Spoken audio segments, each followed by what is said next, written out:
Coming to you live over StreamYard, over YouTube, and wherever you hear your podcasts later. It's the Sons of Honarchy podcast with your co-hosts. I am Steve-O at Drunk Shy Sox Fan on Twitter.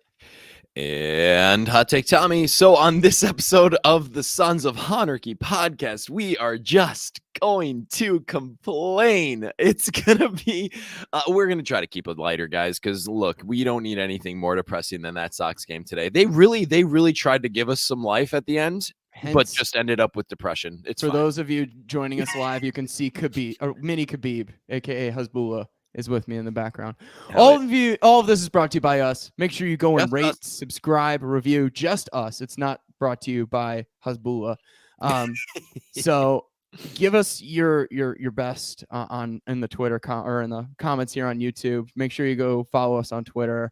Follow us on subscribe to us on YouTube. I got all the words wrong. Yeah, you're flipping them around, man. It's you can't all mix good. And match. You can't mix. This is why we are everybody's favorite 4-star podcast. Yeah, 4 stars only. That's all we're asking for. 4 stars only. We don't even need the 5 stars. Hey, if you think we're 4 stars worthy, we're 4 stars worthy. Let's go. There you go. All right, Tom, tell me about your week, man, as we normally start this off with. Holy buckets, Steve. Look, I was so goddamn bored. Like I was literally just working, and I'm home alone. And it's just me and Todd right now. Kichi's out in California. What up, Alex? Hitting us in the comments. I'm just home alone. So it's actually, what up, Brandon Stokes? Stokes Sparkles in the comments. It's like, oh, you're gonna shout us out if we say hi? Let me say hi. No, but I'm bored as fuck. You know, I didn't realize that it was gonna be that boring being home alone with just Todd. Look, that's the thing though. I can't go out necessarily because I got Todd. By the way, he's talking about his dog. For those of you, oh yeah, no, I don't have a time human. Listeners or not regular listeners. He's talking about his dog that literally gets better treatment than some people's children. I think Tommy cares more about his dog than Billy Wire cares about his children. No, I'm kidding. I'm kidding. I love Billy and he loves his kids, but the things he says about his kids, I'll keep that on the down low. Shout out to Jordan Miller and Carrie here in the comments for there you us go. today. See, now everybody's gotten their shout out. I appreciate that.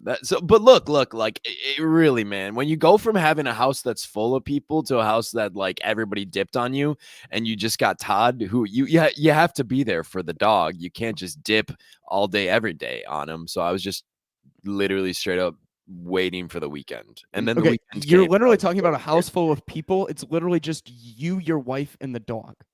Oh, I guess I have a sister-in-law who comes in and out and adds entertainment value, I'll say. Yeah, that is true. Carrie, I agree with this sentiment as well. He says, I'll be honest, I'm happy I sold my tickets after seeing Tommy was there today. I had tickets for today as well, and I could not go. So because I was going to be there. I get it, man. I get it. That's exactly it. I had to avoid Tommy. So Tommy, tell me about the game today, man. You were there. Look, it was a good time. I tried to stay family focused. I was the one who kind of wrapped my whole family into coming, so I didn't want to ditch them. I was like, "Hey, we're going to the game," in the family group chat. So I was like, "Hey, post when you're ready to buy the tickets from me," but they're already purchased. So I like really got them like wrangled in for the game, and didn't want to like be like, all right, I'll see you. I'm going to go to the 108 now. So I did sneak away in the 9th, which was, by the way, the wrong inning to go because I missed Leary's double, which and Josh Harrison's hit, missed that because I was walking to and from the 108 during those at bats. But I got to see, Janice and Beef and Treasy and Alex Rude, who was nice enough to take a photo of me to send my sentiments to you, Steve. Absolutely. A nice photo of you flipping the bird to me. And then Alex captioned it. Got to see the better half of the Sons of Honarchy podcast today. So yeah, well, that was basically my week. I mean, I enjoyed myself at the game. I'm not going to lie. It's good to go with family. Ladies and gents, I'll tell you what, if you want to have a good time at the ballpark, even when the team is losing, go with your family. Just make sure that you get your family there. And just, if the game sucks, look at your family and be like, hey, it sucks. And if you want to do friends versus family, any way you do it, don't go by yourself right now. Don't go by yourself. Don't do that to yourself. Go with people, because absolutely, otherwise, Lord knows you. Or if you are going to go by yourself, which I've done before, go find yourself a seat in section 108, because most likely there will be a seat open somewhere if you're there by yourself, and you'll be greeted by some wonderful people. Hell, look for us. Look for us. Exactly. Or just hit me up, because I've I've already been to 6 home games this year. Tom, that was your first one. But I got to catch Friday and Saturday this weekend. Yeah. Oh, and speaking of the devil right here, after I rag him for not loving his children enough, Billy Wires, welcome to the chat, baby.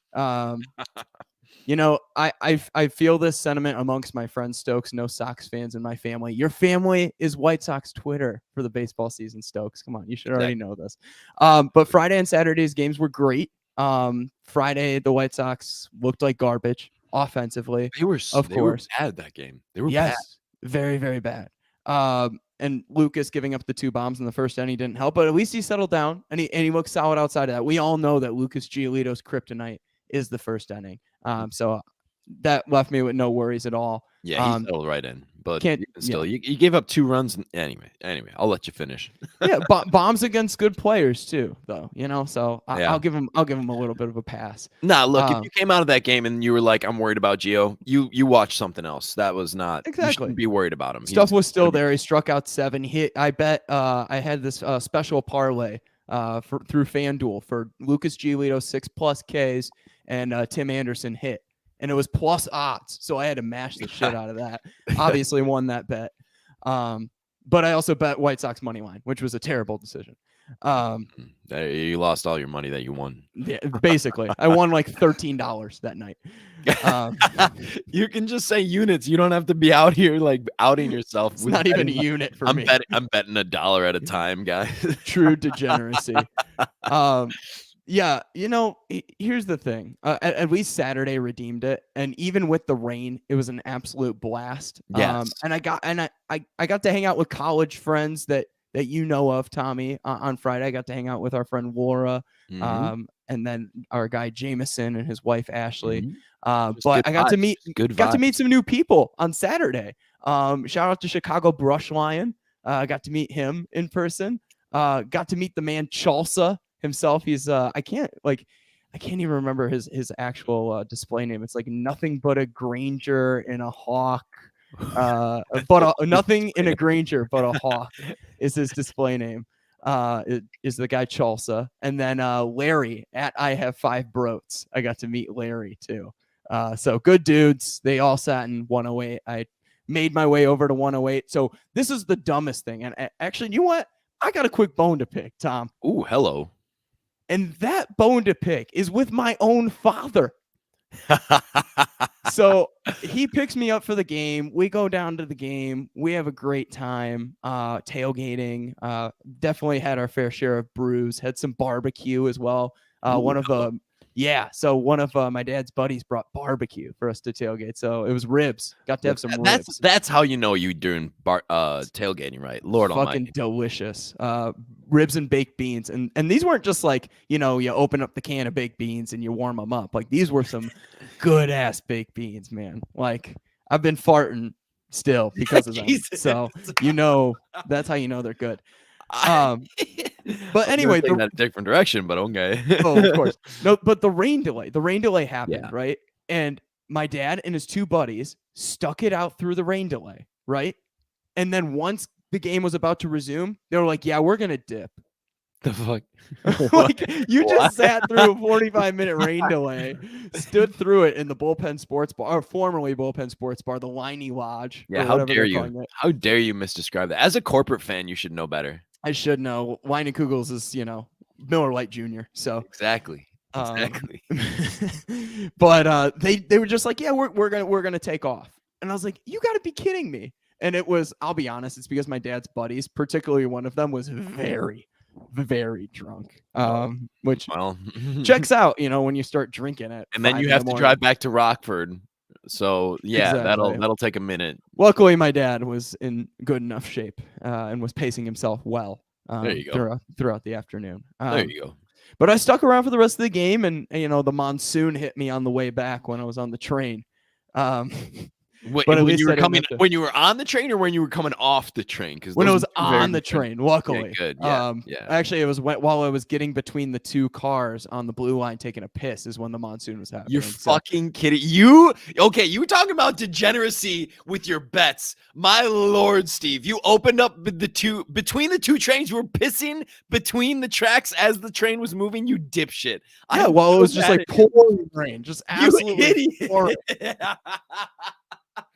Dude, you're that guy. You're that guy. I am that guy. Oh, I my am that lord. guy. Look, you're the same guy who every time I rode the train down with you in 2019, you were spilling a beer on a different Cubs fan. Every time.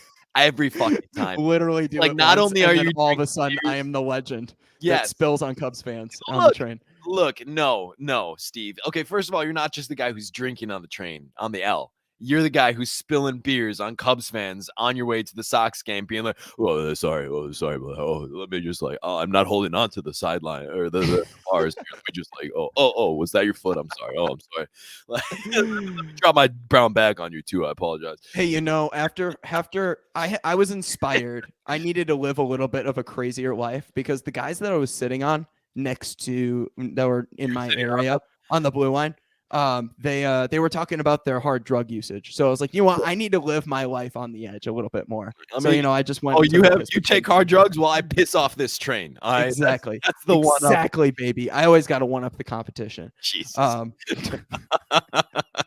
Lord almighty. Well, Tom, we're here to talk about the White Sox, aren't we? Because we're a White Sox baseball podcast. It's jinx.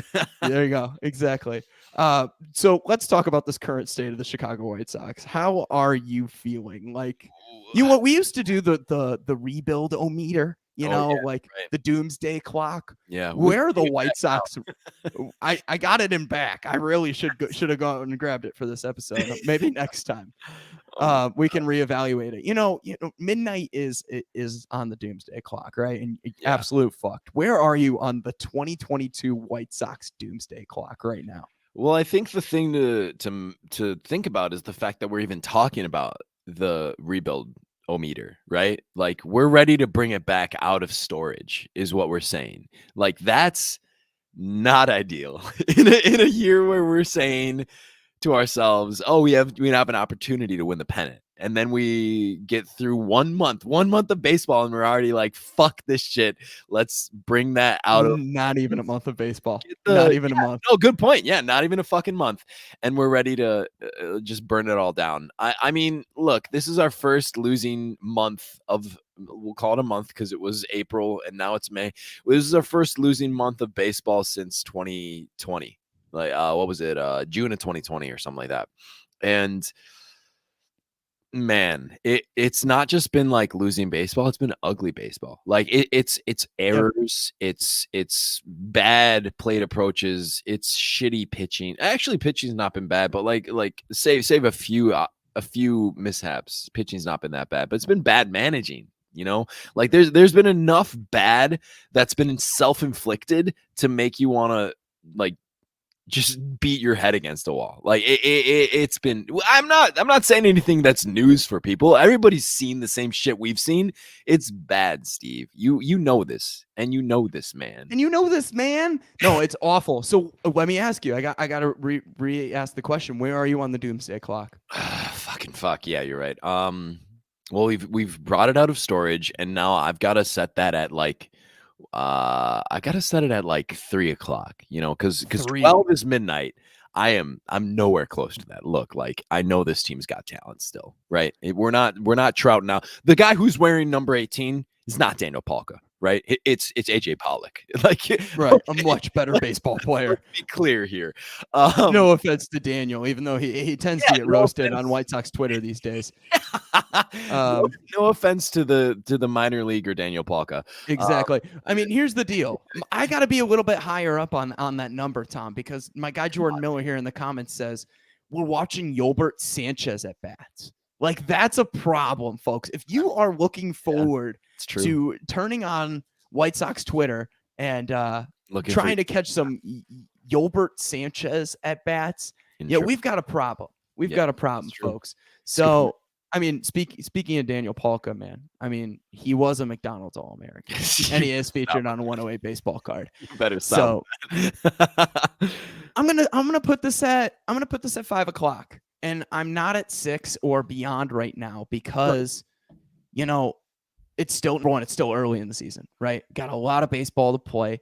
I'm not totally freaking out yet, but it looks bad to lose multiple series in a row, like several series in a row we have lost. And here's the deal. You know what? I'm gonna pause on White Sox baseball for a second, Tommy. I can't believe you're still eating those fries. Tell people where you got them from, please. Okay, so motherfucker, I keep thinking they're gonna get better. Okay, I'm so sorry to interrupt you. First of all, Your face. I tried to eat these fries, these French fries, these crinkle cut fries from Phil's just now. Fucking horrendous. Phil's, the famous and well respected pizza joint on the South Side. Holy wow, that was bad.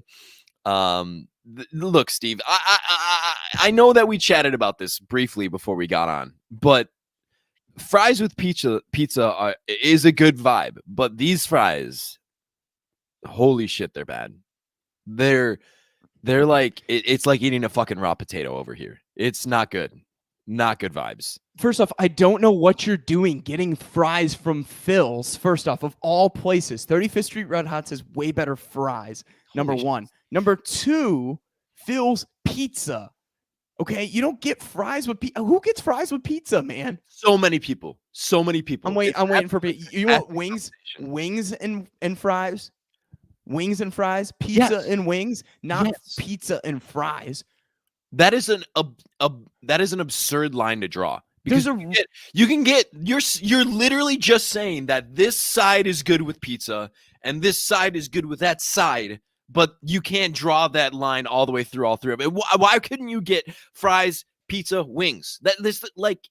I'm genuinely upset at you about this. Like the pizza and fries absolutely go together. It's a fantastic combination. It's just I will say though, like these fries from Phil's, they ain't cutting it. But can I talk about Phil's Pizza? Because yes, I hope the pizza lived up to its name fantastic. For you. I'll say it like this. They have so many ingredients on that sausage peppers pizza. The cheese doesn't even touch the crust. It's so that's how packed it is, and it's goddamn good. It's goddamn good. But yeah, those fries, man. Whew, that's no good. Okay, you're getting ripped in the comments already. By the way, fries and pizza. If you in my 43, never in my. Yeah, okay, you're upset about Brandon Stokes. You've never had it. That's the thing. Don't come at me if you haven't had it. Look, okay, Brandon Stokes already saying. Never in my 43 years on this earth have I ever ordered fries with pizza. Jordan Miller, who eats pizza and fries? Too many carbs, man. I mean, I don't have time for the haters. I don't have time for the haters. I don't have time for them. I just don't. I'm not a carb shamer, but at the same time, absolutely agree with these guys right here. Well, there's a difference between carb shaming and being able to admit like when you've got too many like starch, like it's a flavor thing, right? If you're going heavy on, it's a heavy thing. Like I can respect the fact if you're saying it's too carb heavy, I get it. I'm not gonna fault you for that. But at the same time, don't knock it until you try it. Don't knock it until you try it. Because think about it this way: is there such a thing as too much of a good thing? You got a good thing and you got another good thing. Let's go. Well, I'll tell you what, there's not enough of good things from the Chicago White Sox right now. And segue. They are just think about this offensively right now. You've got an extremely inconsistent Jose Abreu, who has been a rock of your offense year after year. You don't talk bad about my mans. So I'm just being honest at where we're at right now. I know. I mean, right now, offensively producing on a regular day-to-day, series to series, I'll even say series to series basis. Yeah. Mm-hmm. You've got Tim. You've got Andrew Vaughn when he's healthy and that day-to-day injury. God, I hope he comes back quick because that bat. Yeah. No, you need to rest him though. Like, look, like you don't want to risk Right. agitating But here's the thing. at this point in the season. You just don't. Luis isn't hitting yet from a series to series basis, but he just came back. That's fine. Yep. Pollock, I looked up, and this may have changed. He was good today.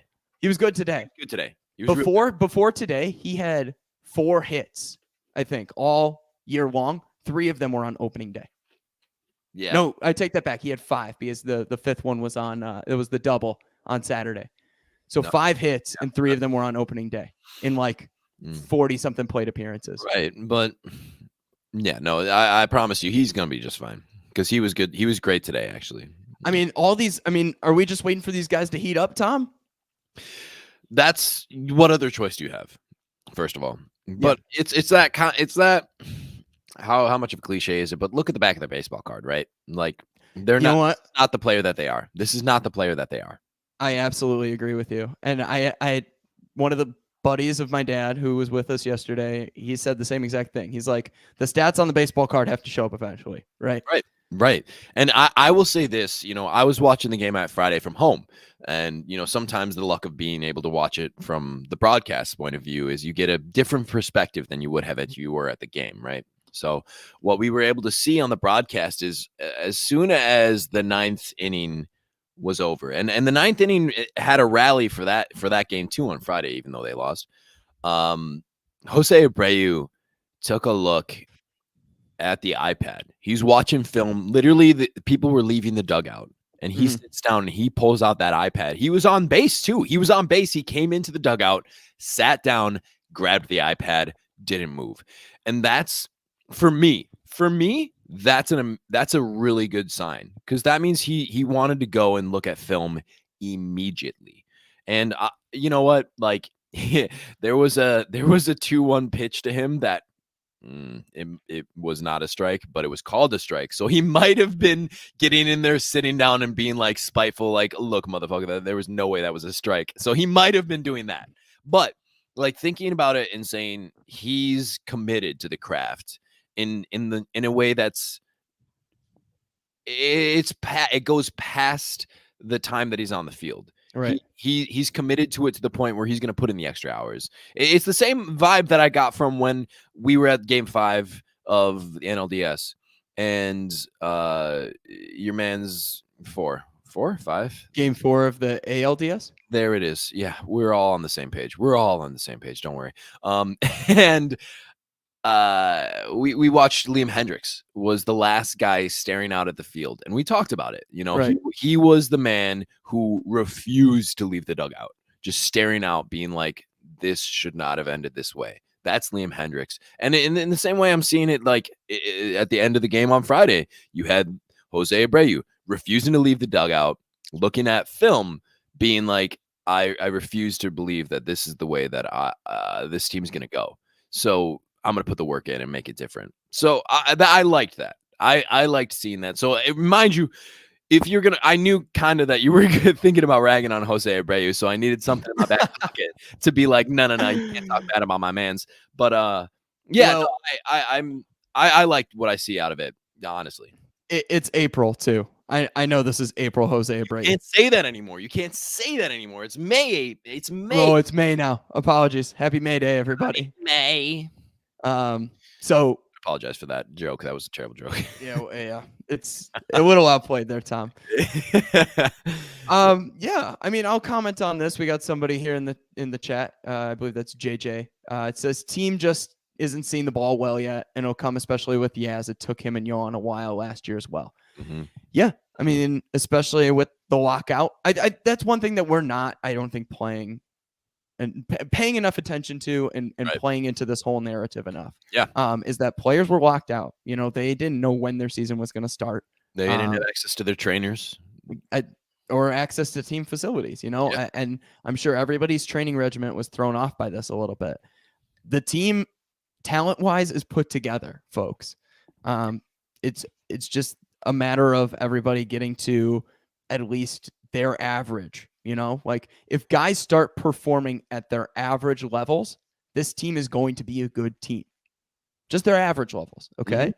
Mm-hmm. Injuries are the one thing that this team can't avoid. It seems like, and I guess they need to avoid it. Hopefully, they get it all out of their system now. Is all I'm going to say. Because the more injuries that pile up, that's not how injuries work. But yeah, I agree. Obviously, actually, it's the complete opposite. Yeah, you're like the guy who says every 18-year-old pitcher should just get Tommy John surgery. That's who absolutely, baby. No, absolutely No. not, Steve. Just get the injury out of the way now, because then you won't be injured later. No, not how it works. So I hope age doesn't catch up with guys like Abreu or Pollock or Grandal. I'm just bringing up older guys. Chill with your ass. No, I will not. I will not take Jose Abreu slander. I hope, and I hope Aloy comes back stronger. I hope Luis stays off the aisle the rest of the year. I mean, the old adage and the old joke, the Kenny Williams way: stay healthy. Just stay healthy, right? Just stay healthy, but. It's no need for depth. I mean, that's every team. I mean, division. Yeah. How often do we hear this from at least one top team talent every year? We could have made such a deep run if only we stayed healthy. Yeah. So the Bulls, like we saw it in Alonso, this year. Like everybody was saying, oh, we don't even know what team we have yet because we didn't see everybody healthy. What was it? 6 games that the core has played together, all healthy at the same time. 6 games, I think it was. With it kind of feels that way so far with the White Sox as well. Yeah, no, that's what I'm saying with the White Sox. I think that was somebody drew up I think it was somebody brought it up in the broadcast. It must have been Jason, but he said like the core, has only had 6 games where all 6 or 7 of them have been healthy at the same time. Yeah. And that's we see that. We know that. But we didn't know how drastic that is. We just know that somebody's always goddamn injured. This is the reason why they got rid of their strength and conditioning coach, but man, I'll tell you, I feel like that that Pablo Escobar meme? Yes. Where it's like him absolutely standing and waiting in like 3 different positions. Dude, that embodies my whole goddamn opinion about this month and a half of this month of baseball. It's just like I'm just sitting here waiting and waiting and waiting for some shit to happen, namely these goddamn bats, because they're not this. This isn't how it is. So I'll just wait. I'm just gonna wait because we're gonna be fine. But I'll be depressed while I wait. That's for damn sure. Right. Speaking of which, if you don't know what Tommy is talking about here with the Pablo Escobar meme, yes, this is it. That is me. That's right me. Here. That's how he feels right now about the Chicago White Sox offense. It has to get better, right? There's no way. There's no way this team can get worse, right? You'd think, bro. I mean, again, like how much fucking talent do we need? But the 9th inning has to give us some sort of hope today. Yeah, no, the 9th inning was good today. It was, and we had a lot of goddamn hits. What did we end with? 12 hits today? Like, my God, how you gonna scratch across only 4 runs on 12 hits? But hey, we're gonna base hit him to death. Menachino magic, right there. Well, as I said earlier in the week, Menachino magic is dead. If there's one mid-season move, I think that the White Sox need to make, and I am so, as much as shit as I get for being on the fence about Tony La Russa, I don't even think he's the first person you go after. I think Frank Menachino I don't know what he's doing with these guys or how he's coaching them. Or what he's got them working on, but it's outside of Tim Anderson and Andrew Vaughn, nothing is working for these guys. Well, look, I'm so sick and tired of the excuse of like, well, they're squaring up the ball. Look at this exit velocity. Look at all these balls that are batted off. Like Jose Abreu getting on top of everything. Yeah, Luis Robert getting on top of everything. I'm flying fuck if it's hit over 100 miles an hour. Like I'll give me a fucking infield hit. I don't give a shit. Like, I mean, I'll just go back to the first inning with Luis grounding into the double play.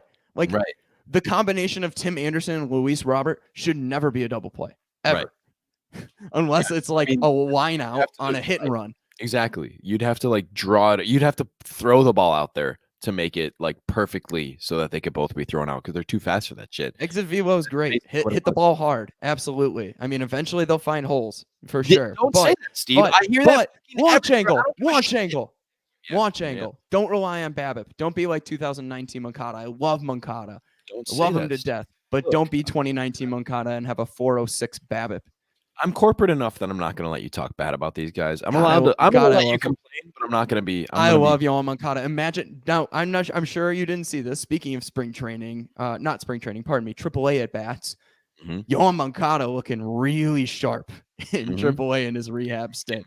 Caught stealing already. I love it. It's all about hits, man. That's all that matters. No, he's just trying to be flashy down there. It's all good. Well, speaking of Yohan Moncada, Tom, you got a little bit of Yohan Moncada props for us today, don't you? Yes. Look. Okay, so I was out here. What I like to do sometimes when the White Sox suck ass is I'll go and listen to national baseball coverage, and I was picking up the Athletic Baseball show. And they dropped a podcast where Keith Law was talking out his ass for most of the podcast, but as he normally does. But he took a moment and just started worshiping Yohan Moncada. I was in the middle of my work and I was like, hold on. Let me rewind this for a second. Is he really doing this? And he went off on, like, I swear to God, a 3-minute tangent about how great Yohan Moncada is and how underrated he is. He's like, this guy does not get his roses. A direct quote. He was like, Moncada, when his BABIP is high, is MVP caliber. No, he put that caveat in there. But look, you got a national writer talking about how Moncada, who's not in the lineup right now, is potential MVP caliber player. So that's what's missing from this lineup. And that's not the only guy, right? We know how many guys are missing from this lineup. Like, don't get it twisted. That's not an excuse, mind you, but that's what's true. It's like the kinds of guys that are missing from this lineup are absolutely MVP caliber type of guys. Eloy Jimenez, Lance Lynn's, Cy Young type of guy. Like, that's the kind of talent that's not in this lineup right now.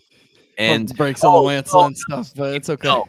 No, Lance Lynn at his peak, he is. Yeah, and look, again, we just said what I just said about Yohan Moncada is when his BABIP is high. At his peak, in other words, he's MVP caliber. He's not MVP caliber on a day-to-day basis, but if shit falls right for him, why not? Why not him? And look at it this way. Last year alone, 2021, we always talk about his 2019 season. 2021, the man had 122 WRC plus. And that's in an off year, in a quote unquote off year for him, right? Quote unquote. That's what you get from walks and fucking home runs, which he wasn't hitting a lot of. Exactly. No, it's because of one thing, Tom. And what is it?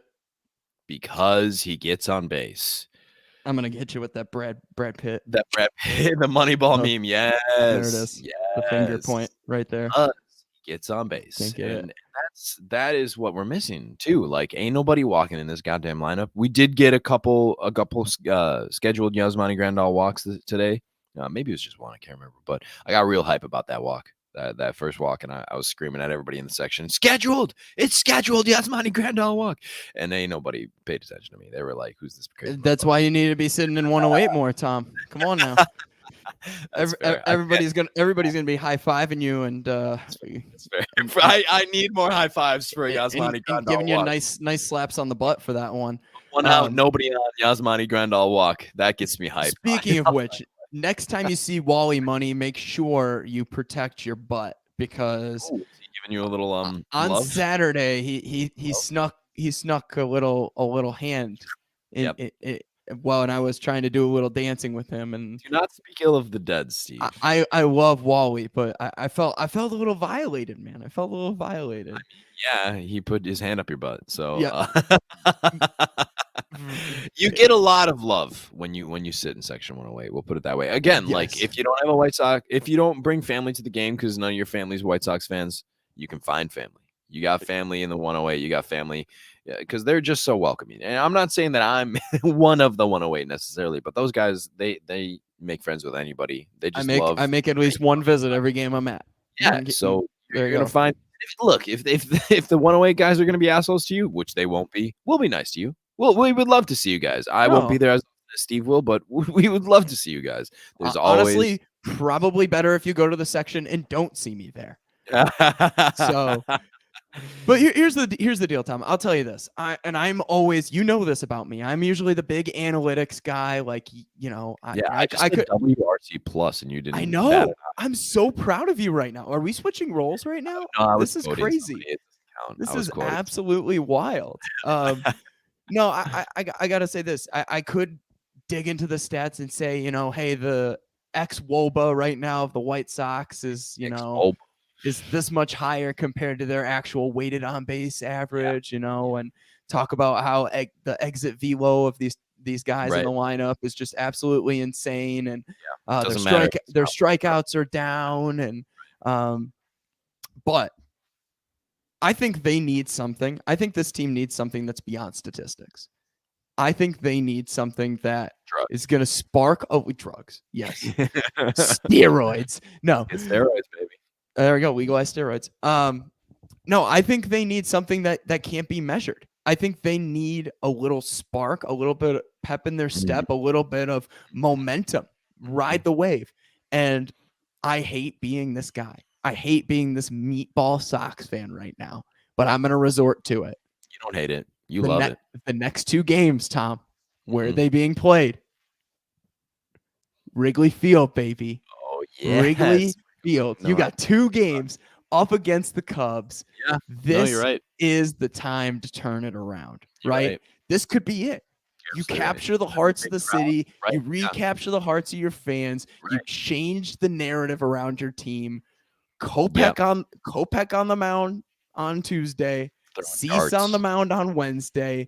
Let's fucking go. Like this, or pardon me. I don't know if it's Cease. No, Cease is on Monday. Pardon me. It's Giolito on the mound on Wednesday. Yeah, look, like I'll give you $20 if that Cubs lineup gets 7 runs off those two in two games. There's no way. I gave you like the highball answer, but like I'll give you look, stop it. I'll throw down like $20 that they don't score 4 runs off those two guys. And they're cold. They're cold right now. Yeah, they just got their ass kicked in Milwaukee. They're bad. They're not a good baseball team. Okay. This is the chance where the White Sox can turn it around. Okay. Right. Yes, they should have won 2 out of 3 against Kansas City. Yes, they should have won 2 out of 3 this series against the Angels. The Angels are a good ball club this year. 4 out of 4. Oh, well, I'm sorry. You're right. We got one more against them. You can still split the series. This is their opportunity. This is a perfect window. You don't even need to travel. You're literally going right across town. Yeah, you're going to stay home. You're going to sleep in your own bed. You're going to be able to sit down, eat some home cooking, be like Pablo Escobar, just sit and think about your life. Exactly. And Alex Rude, my guy, in the comments saying he's happy to see Tommy today. I should have taken a photo with you, man. You as soon as I walked away, I was like, "Fuck, man, why didn't I turn around and take a photo with you?" No, I was good to see you too, my guy. But this is their opportunity. This is right. This is a perfect. You're right. You're a total meatball for it, but you're absolutely right. You got your 3 best pitchers going in the next 3 games. Okay, Cease, Kopech, Giolito. Right. Go out there, win all 3 of these, and completely change the tide of the season. I really think that this is that perfect opportunity, and I know you can't measure that, right? But you're getting healthy. You're getting healthier, I should say. Right. Yeah, there's guys coming back. You got Gio back already, right? You got Josh Harrison back healthy. You got AJ Pollock back healthy. That should be enough right there to beat this Cubs team. And I think it's great that you point out that this is a meatball take, right? It's being like, oh, we just need the mojo back. Let's go beat the Cubs. But look, it means something to the players. They can feel the energy in the ballpark when the Cubs come to town, or when the Cubs come to town, when they stay in town, or when we go up there, right? Like, that means something to the fans, so it means something to the players. You can't like pretend they don't feel that when they're out on the field and the goddamn stadium's full of people jeering at each other. Right. Much less the players. It shouldn't mean that much, but it does mean something. It's one goddamn game in a regular season. However, it means something. Is it bragging rights? If nothing else. And they know, like, Jose Abreu fucking loves hitting in Wrigley Field. So again, another reason why you shouldn't be scared about Jose Abreu's start to this season, because he's about to turn up. Very true. If only Big Baby were with us, man. Thanks, Cubs. Hang up the jersey and the red batting gloves, baby. Everybody sign away. They needed to hold a funeral. They really did. There you go. Do it. Well, here I got another comment from our guy JJ here about how Cease, Kopech, and Giolito are only 3 starting pitchers right now. I got to give Vince Velasquez some major props for the game that he pitched against a good offense in the Angels. Goddamn legend. Man's a goddamn. But can we please send Dallas Keuchel to the moon? I mean, now that we've got Vince Velasquez going right, and we've got Johnny Cueto pitching lights out in AAA. As much as I don't want to admit it, I don't want to see Dallas Keuchel pitch another game this year. Just tell him, go up to him and tell him, be like, hey, your hamstring's hurting you. And he'd be like, what hamstring? I'll be like, that one right there. It's hurting you. You're going to go on the IL for 60 days. Sorry. And just like be done with it. Right. Like he might throw a fit, but look, like the man's is not right. He can't.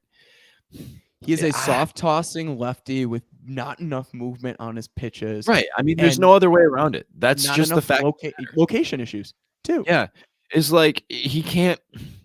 He fucking tries to. You ever hear that narrative of like, oh, this pitcher's trying to paint like just so, and because he's doing that, he's missing. Yeah. Like that's what he's doing. He's trying to be perfect with every pitch, and because he's not induce, pitch, he's just not doing it. He does not induce soft contact anymore. Mm-hmm. That's the thing. That was Dallas Keuchel's bread and butter: induce soft contact, and every ball that is hit from his pitches from the mound that go off the bat, just the complete opposite. Yep. So please, just send him to the moon. The contract at this point. Eat the contract. Yeah, tell Jerry that, right? Like you either eat the contract, or until somebody else comes up, keep him on the back burner. Right. What I love is that you had Dallas Keuchel shit in the bed today, and then you bring out 2 guys on I gotta believe these guys are on league minimum. You got Jose Ruiz and Tanner Banks, right? Like these guys are not well paid for what they're doing, right? And better paid than I, right? You got to put that caveat in there. But thanks. They're out there like making pennies compared to Dallas Keuchel, and they fucking like they did great today. I loved seeing them pitch. Like Jose Ruiz came out, and my dad was like, "Oh, brother," and I was like, "No, Dad." No. Jose Ruiz is the fucking truth this year. And you know who's the biggest Jose Ruiz truther is our guy, Alex Rude. He absolutely loves him. And guess who absolutely cannot stand him is the guy who just slid into the comments, Jordan Miller. He has been proven wrong about Jose Ruiz. And he will admit it, but he absolutely loves that Jose Ruiz is playing that well. He's so good. So good. And again, that just like the juxtaposition of that, right? Like big word drop right there. There you go. Like think about it like that. Like you got a guy like barely scraping by in the league, like Jose Ruiz, barely scraping by in the league, like Tanner Banks, like just getting in here, and they're showing up. Dallas Cats fixed him, baby. Cats fixed him. Exactly. Well, let me talk about the bullpen real quick, Tom, which is where I would send Keuchel to immediately right now if you're not going to absolutely DFA him. Long relief, man. Are we worried about bullpen? No. Talk to me about it. Okay, well, think about it this way. Like, not only is it been pretty decent, like minus like a couple blowups, you've also got help on the way. Like, there's only been spots. Like you could point at them. The thing is, you could point at like a couple games and be like, you know what, the bullpen let us down there. But otherwise, it's been pretty solid. And you know what, like. Not only that, it's been like a couple guys. Like you can basically say Bummer and Hendricks are the 2 guys that have let us down, and they've been solid in like alternating outings. Basically, like they've given up a few and then they've had a bounce back, and then they've given up a few and they've had a bounce back. So I'm not worried about them, those 2 specifically. I'm not worried about the bullpen as a whole. This all wouldn't even be a conversation point. You blame the bullpen when you can't score 3 runs. That's what happens. You end up losing a game 2-1. Well, yeah, no fucking kidding. Like you only put 1 run on the board. Who gives a shit if you lost 1? Like you're really gonna blame the goddamn bullpen for not holding a 1-run lead or whatever it was, or 1-run deficit? Yeah, exactly. Yeah, whatever it was, and pick a game in April, right? And then be like, yeah, that's the bullpen's fault. Yeah, no, you're not looking at it right. The goddamn goddamn offense is I dead. can't tell you how many times I've said you can't win scoring 1 run. You can't win scoring 2 runs. You can't win scoring 3 runs, right? You gotta get 4 or more. 4 is still not that many. I mean, we Right. that game got a little dicey near the end on Saturday, right? Because there was plenty of opportunities for the Angels to convert and get back in the game. 4 runs is barely enough too. You got to get 5, 6 to make it look like a representable baseball team. I don't think we scored 6 runs since opening day. Did we even score? I thought we lost 6 to 7. I don't know, but we have not scored that many runs. No. I'm not breaking news here. Breaking news, Tom. A couple games. The last time they scored that many runs, I want to say, was the rain game. The heavy rain game against Robbie Ray, when we all thought that this offense was going to be fucking awesome, even with injuries, and we were about to run away with the AL. And that's the thing. Baseball ebb and flows, right? And I kind of shit on Steve Stone for being a water carrier for the organization. And yes, he is. But that being said, he is kind of right. You play 162 for a reason. It's not total time to freak out yet. Not yet. Yeah, bullpen really solid, and I really love. The only issue I have is, and you can't control this, injuries. Well, you can control not signing Joe Kelly, who's already injured. But yeah, that, or I was more referring to Garrett Crochet. That too. You can't because you need that lefty specialist. I need Katz to work the magic and fix that bummer slider, or pardon me, that bummer sinker. Because that's guys are just going to be sitting slider, and they can sit slider if he can't get the sinker in the right spots. So let's but Foster, Ruiz, Graveman, all been pretty fucking good so far. I really, really appreciate all 3 of those guys. No lie. You're not even talking about Tanner Banks, who's been God for out of nowhere, right? Exactly. Like, I don't know, man. Get that man a new dress shirt, please. Poor guy. Okay. Oh shit. Well, Tom, you got a Minoso minute for us real quick. So you want to do that?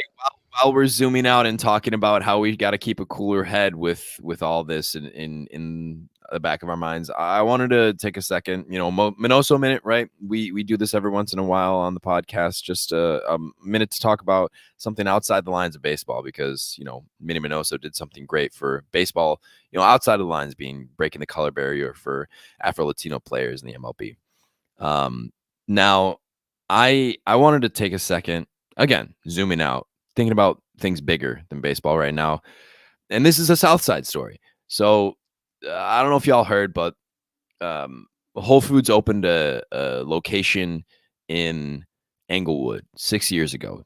And just this week, last week now, announced that they're going to shut it down forever.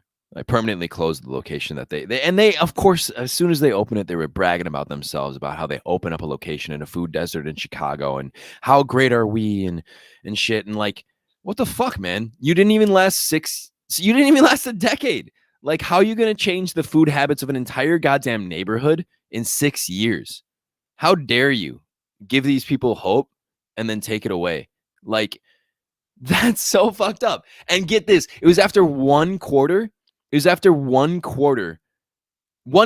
loss that Amazon had, right? Like, Amazon hasn't had a quarter of loss since 2015, and they had one quarterly loss. Think about that as a company. You've only had one quarterly loss since 2015, and that's all it took. That's all it took. They were like, fuck those guys. We don't need to have this store open anymore. How dare you? How dare you take that away from those people? Yeah, like, you shouldn't have given them hope in the first place. You shouldn't have opened a goddamn grocery store in there in the first place. Like, that's so fucked up. Absolutely fucked up. So I just had to take a moment to like put it in people's like attention. Like, yeah, absolutely. What the hell is going on? That somebody else is going to come in there and be an anchor, because it's like it's a store in the middle of a development that's pretty big on 63rd and Halstead or something like that. And somebody else is going to come in there and be a good grocery store for that area. I'm sure of it. Especially because they get great press. Like, after Whole Foods is getting all this, is getting lambasted for leaving, they're going to come in there and it's going to be fine. But the idea that Whole Foods would do that is like, it's pretty fucked up. Like, you're introducing these people who just barely got used to not being in a food desert. You're putting them right back in one. That's unbelievable. Two things. Yeah.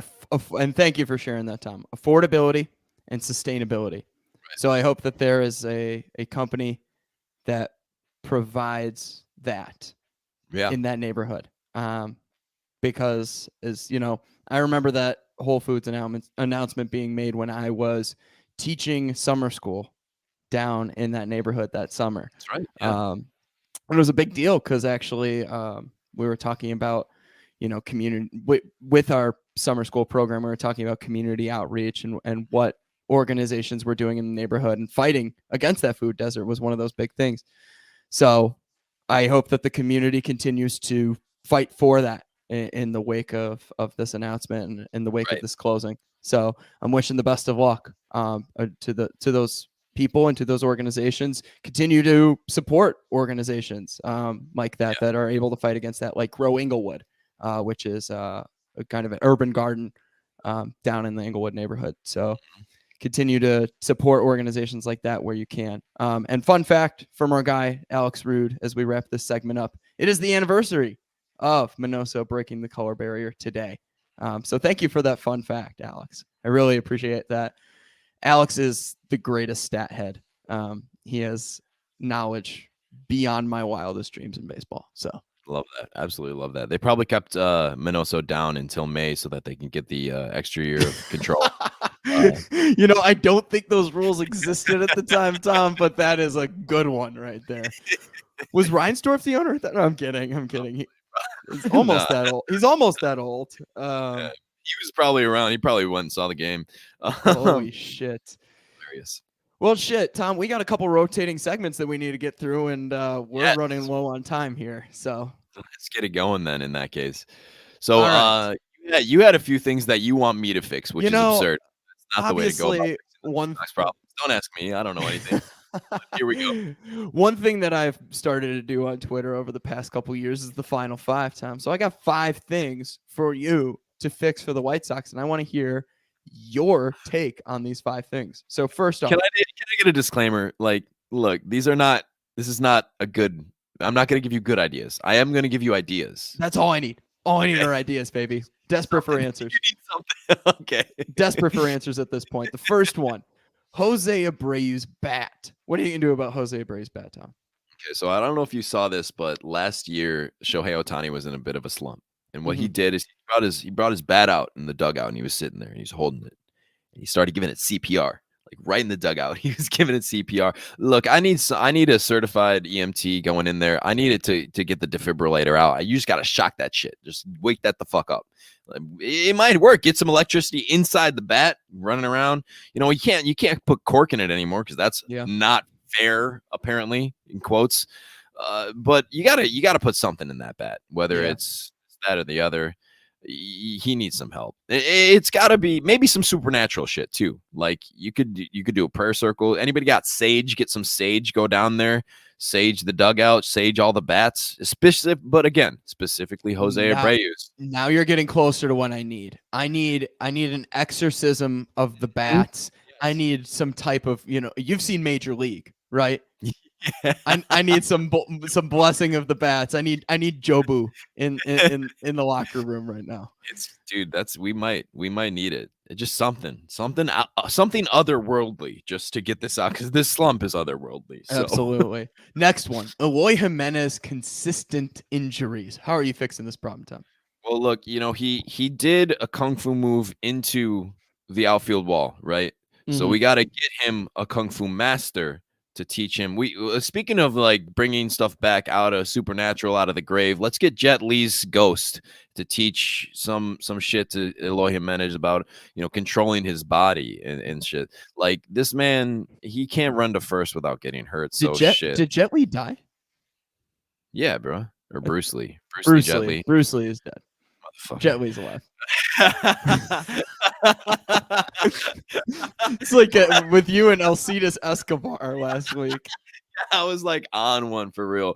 No, yeah, Alcides Escobar is not what I meant Oh to say last shit, week. that's a good one, Jelly Tom. is I not like what I that. meant to say this week. But yeah, like we need some shit. Like for real, he needs some training. And I jest about a kung fu master, but get him some fucking strength and conditioning, man. Get that man a goddamn roller, or like at least stretch him out before the game starts. Because holy shit, that guy's injured all the time. Wow. All right, next one. How are we fixing the Yuri Garcia problem?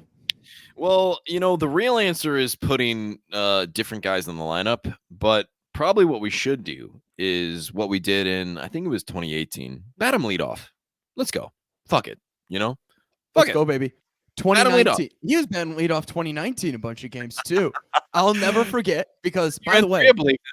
I haven't Why even not told you that. I haven't even told you this yet. I'm going to the game on Tuesday at Yeah. Wrigley. So I need him to bat lead off.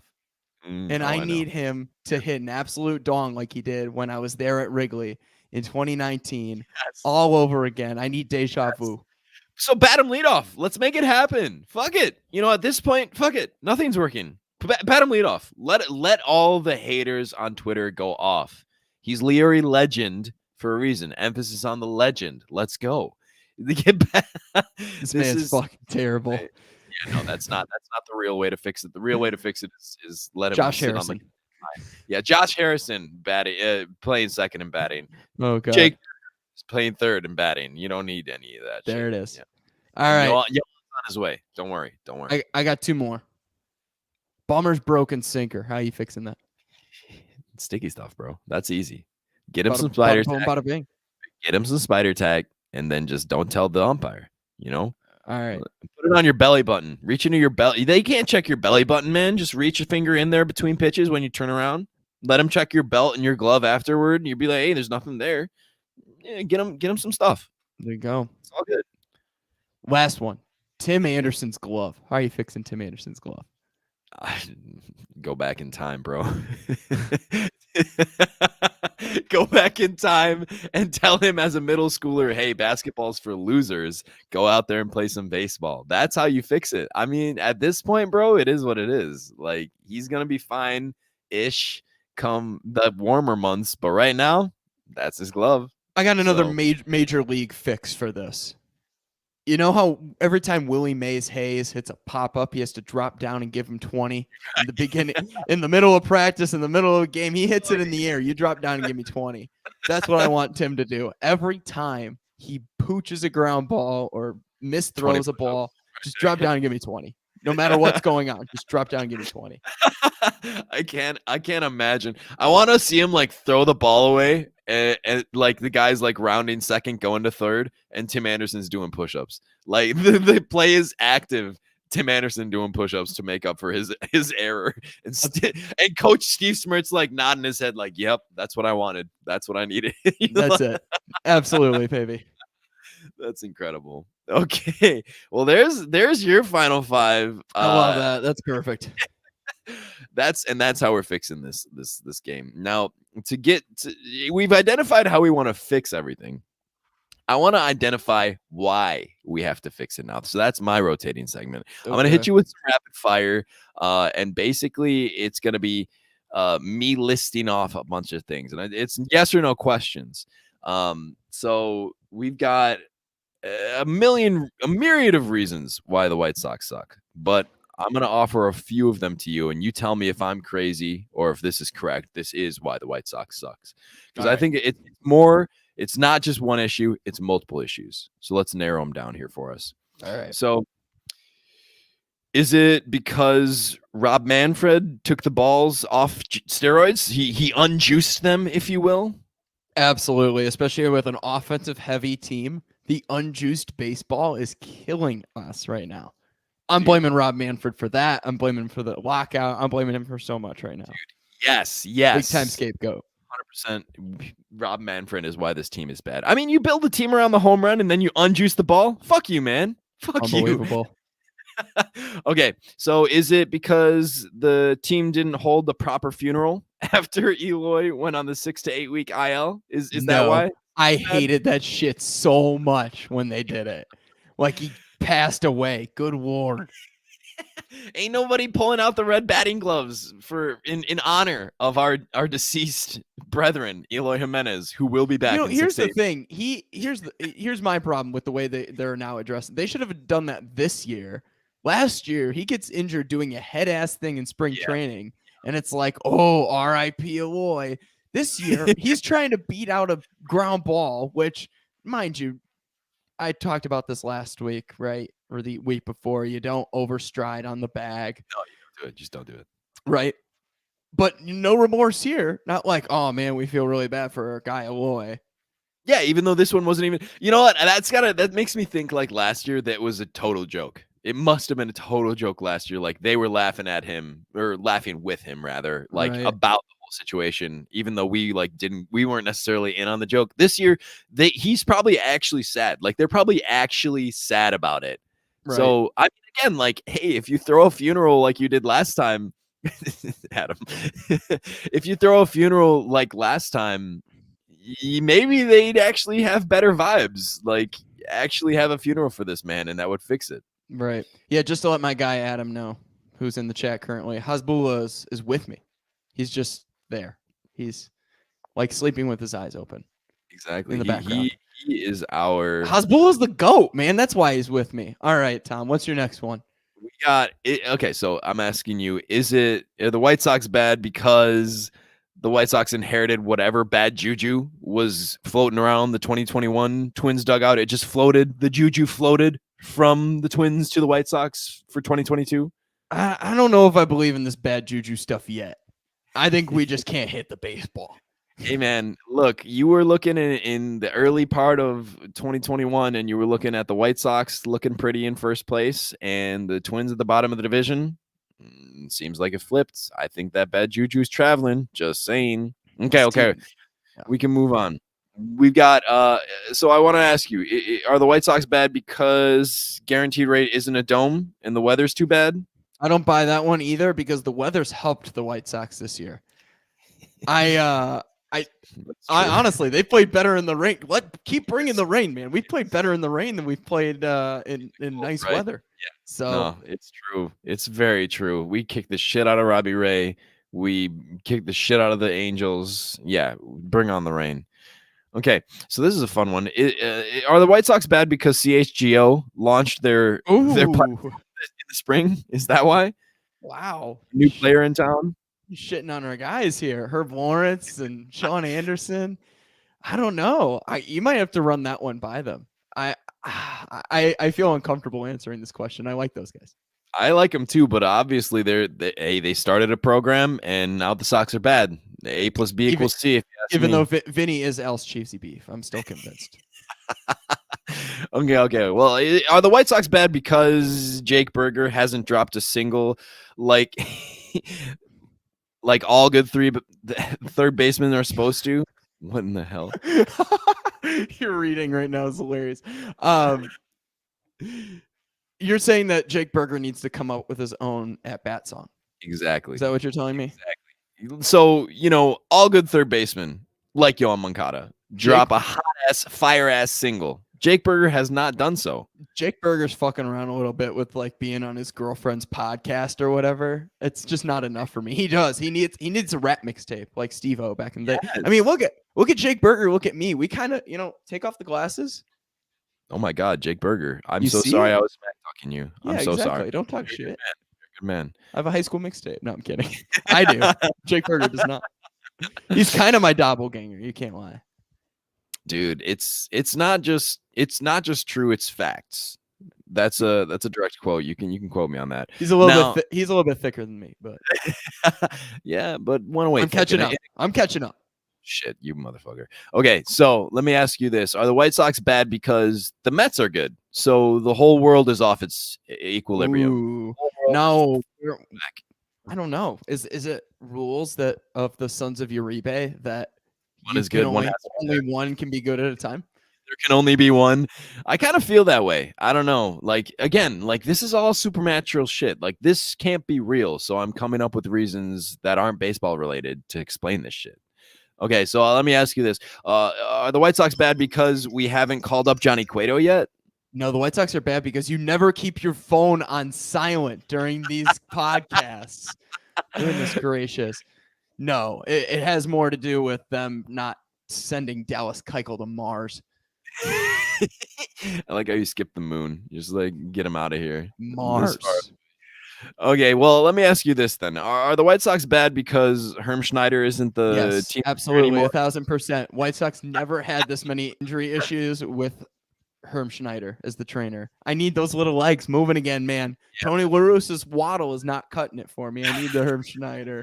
Really, I gotta tell you, I loved how much a beer belly was in charge of taking care of everybody else, these pro athletes' health. Like, you gotta be, I don't know, you gotta look the part. I think when you're a trainer, and Herm Schneider may not have, but he got the goddamn job done. So yes, he did. All right, so White Sox are bad. Is it because the attendance is down and it's actually the fans' fault? Although the attendance was great this weekend. Yeah, I'm not buying that at all. You can't blame the fans, Steve. Come on. No, I'm one of them. I'm actually one of the fans that shows up to games. Unlike I'm. Hey, I was there. You went today. You finally showed up. It took almost a whole month of baseball to finally get you out to one. And free shit. Oh, that's right. Did you get a sweatshirt, by the way? I did. Oh, good for you. I'm kind of ashamed. I cut in line to get it. So you're such a dick. Well, look, it was kind of an honest mistake. I walked up off the red line, and I saw a line that was like wrapping around the block, like right across Shields. So you cross Shields or whatever, and like there was a line already. And I was like, there's no way that's the line to get into the gate 5. There's no way. So I walked past it and like walked all the way up. And by the time I could see, it was definitely the line to get into gate 5. I was like, oh shit, I am not walking the whole block back. And my dad was like, let's just sneak in here. Honest mistake, sure. Guess who else was an honest mistake? Guess who else was an honest mistake? Oh Lord, Clark the Cub. Clark the Cub. He was an honest mistake. Okay. Enough of that. So I want to ask you: are the White Sox bad? The White Sox are bad. Is it because Tom Skilling has been giving us bad weather? Tom Skilling is giving us bad weather. Is that why? I mean, at that point, you just might as well blame God. That's the same thing as blaming Tom Skilling. He controls the weather in Chicago, as far as I'm concerned. Was his brother who ran the Enron scandal Jesus then? Tough. Yikes. Tough. I need to go to confession. Yeah, after that one, you do. You can't. Yikes. Come on. I already got my guy Yumper here already about to chastise me for my comments. So okay, well, I gotta ask you this. The White Sox are bad. Is it because the Astros cheated? Let's just blame them, and like we always do. There's no real reason for that, but the Astros cheated. Let's blame them for this. Oh, of course. But Astros are always to blame. Fuck the Astros. Fuck them. Okay, well, yeah, the Sox are bad. Now this is the real one. This is the real RIP. Is it because Jerry killed our goose out in right field? Absolutely. The goose brought so many positive vibes, ladies and gentlemen, and now I have to go down to the basement for really good beer. Yep. You used to be able to just walk up onto the concourse and it was all right there for you. Just like the Section 110 bar has some okay beer. I think they might have Gumball Head there, which I can live with. But I want something a little bit more unique up on the 100 level. And I got to go all the way down to the whatever they're calling it, the Leinenkugel's Craft Cave Lodge, whatever. Leinenkugel's Losers. Which is also a corporate beer. You know, corporate fan here, so I shouldn't be complaining about corporate beer. Yeah, how many Miller Lights did you pound during the game? So you must have not liked it. You must have liked it enough to pound them. Yeah, I was drinking 312 in the parking lot, so I was pretty content on Saturday with that way. Shout out to Joel Brand, by the way, who's in the comments. Joel, happy to see you here, man. Hey, and he called the game yesterday. Joe Brand jumped on the. Oh, that's right, Joe Brand. Usually does the Blackhawks games, but he came on and did play-by-play for the White Sox. Thank you, Joe. This is the guy who's been on our podcast? Oh, no. Wrong Joel Brand. Joel Brand. That's actually my bad. Joel Brand. Hey, how are you? From Minnesota. Wanted to make you feel comfortable with the hey, how are you? So that's pretty much all I had, minus my shitty reading skills here. Steve, how do you feel about running through those reasons the White Sox that was great. That was great. Some of those are pretty shitty reasons, Tom. I can't lie. But other of those I can get behind. We can all agree it's the Astros' fault. It's the bad juju. Rob Manfred's fault. Fuck Rob Manfred. You know what? I gotta end on this, and by saying this, my guy Adam is absolutely correct. Offense around the league is down. Manfred messing with the ball again. Yep. Yes. Fuck this guy. Like, does he just want to completely ruin baseball? Because if that's his goal, he's really good at achieving his goal. He's really good at fucking about. He doesn't give a shit about baseball. He was laughing when he canceled games, bro. He doesn't give a shit about baseball. It's just absolutely infuriating, especially when your team is built around the long ball. Yeah. Your team is built around just absolutely mashing the baseball. Oh yeah. So look, like they literally sold us the product saying like, oh, MLB, this is what we want. We want long balls. We want home runs. That's what MLB said for the last fucking 6-7 years. He's like, we can get as many home runs as possible. That'd be great. We spent 6-7 years building a ball club that just hits dingers. And then as soon as we have a year that we're ready to hit bombs for days, he deadens the fucking baseball. Go fuck yourself, Rob Manfred. That's unbelievable. I know. How damn dare you? You're worse than Whole Foods. Exactly. You're worse than Whole Foods. He's up there. Yep. Isn't Whole Foods owned by Amazon too? Yeah. It is. Yes. Fucking Jeff Bezos. Tom, address this live comment right here that we've got from our buddy Joel as we wrap this thing up. Oh shit! Playoff preview. Get out of here with the playoff preview. Twins making the playoffs. Love you. I would absolutely love to chat with you. Like, when's the next Twin series? God damn! I think they're coming in July. We got to be playing them sooner than that, right?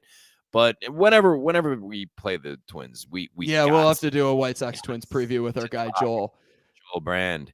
He's listening. He's up here again, ready to talk Twins because they're good. So yeah, exactly. Joel just sliding back in to give us shit about the White Sox and to talk about the Twins. I don't remember 2021, but I need the White Sox to turn this around because the last thing I need is Joel coming on our podcast and telling us, "Oh, I saw it from day one, Byron Buxton, yada yada." Even though I've said it before, best player in baseball when he's healthy. Byron? Who? Byron. Oh, jeez. Yep. Jerry didn't want Manfred as the commish. Makes sense why he would try to sabotage the White Sox. Hey, fuck Jerry and fuck Rob Manfred. Fuck them all, man. Fucking They're all painful. The worst. In I was gonna say in Hasbulla we trust, right, Tom? Or is it somebody else that we trust? Well, I was gonna before we get there, I wanted to be like that guy right there. Do you have any final thoughts, my guy? I mean, I don't know if I trust in Han anymore, so I'm gonna keep until the White Sox go on a winning streak. I'm gonna keep Hasbulla as my background on these podcasts.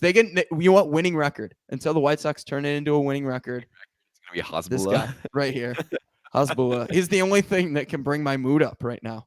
I can't have any White Sox related backgrounds, any ballpark related backgrounds, any podcast related backgrounds. It's gonna have to be Hasbulla on the live stream here. Well, not only do I love that, I respect that. And so let me set you up. Yeah. In Hasbulla we trust. Jerry can no. You want to hit me with the actual one? I'm not ready for that. In Han we trust. The Twins could suck my left nut.